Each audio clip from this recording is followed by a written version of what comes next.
Hello, my name is Rick Hughes. I'm the chairman of the Tenant Canal Association. We're looking after the interests of the canal for current and for the future, for the benefit of the local community. I have a particular interest in the canal because I live within probably 200 metres of it. I've been walking along the towpath for a number of years and started digging into the history of what goes on, and that brought me to the Glan and Wern Canal. The canal that most people have never heard of, but it has very significant historical interest because it precedes the Tenant Canal. The Tenant Canal wouldn't exist without it. So if we step back in time, mid-1780s, the two main collieries in the area, which is the Tir Isaf Colliery and the Glan and Wern Colliery, owned by Richard Jenkins and Edward Elton.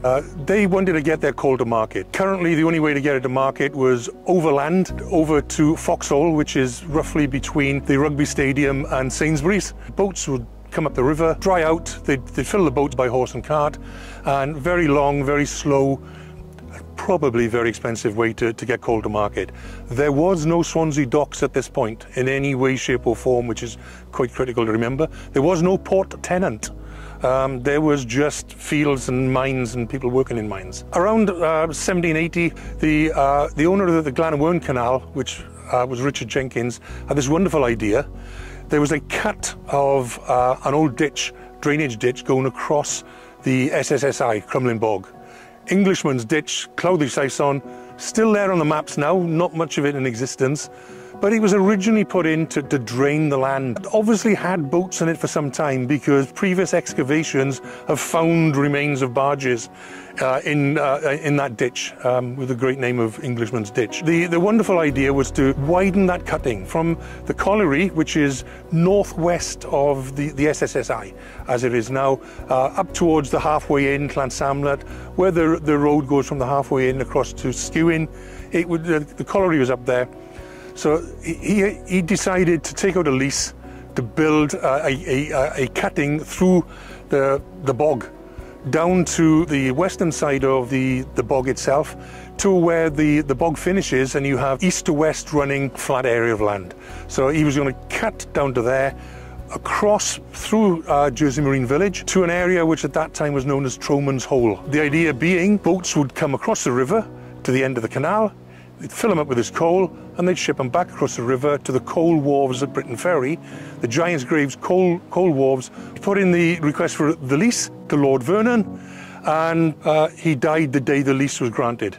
However, his partner, Edward Elton, carried on with his plan, took out the lease, built the cut, which is really, it's not like a canal with lovely polestone sides and pretty and colourful. This is a cut through a bog. Documentation shows us from Swansea Archives that when they were digging through the bog to create this cut, they dig down to the depth of one man, 6 foot down, and then they come back the next day and it raised back up 3 foot, and they'd have to do that over and over while these thousands of years of compressed moss that had made the peat bogs there sprang back to life as they kept filling, the holes would fill up.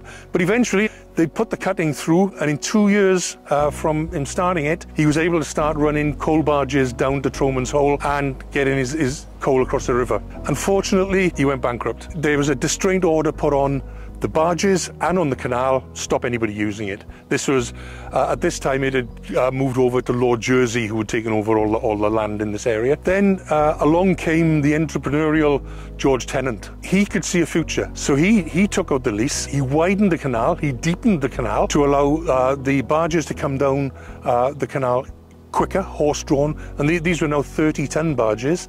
He built a basin where the canal finished at Troman's Hole. He built a basin so he could take multiple boats and barges into there. They could be unloaded and then loaded up when the barges came across the river.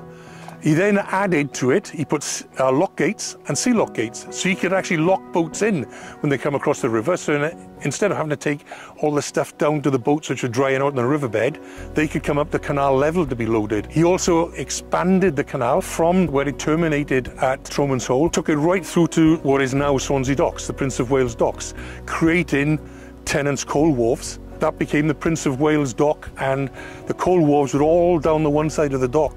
So George Tennant, very prosperous as a result, but employed a lot of people, brought a lot of business to the area, and Port Tennant comes about purely because of the effort that George Tennant had put into the business. He extended the canal right through then as far as Aberdullis, and then built an aqueduct across Aberdullis and actually linked to the Neath Canal.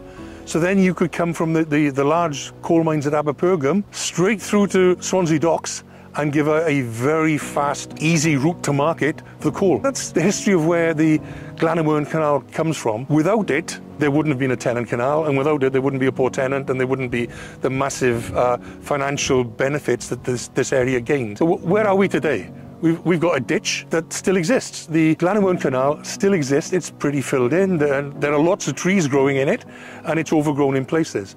But what comes out at the bottom where it joins the Tennant Canal is worth everything. It's crystal clear water feeding the canal.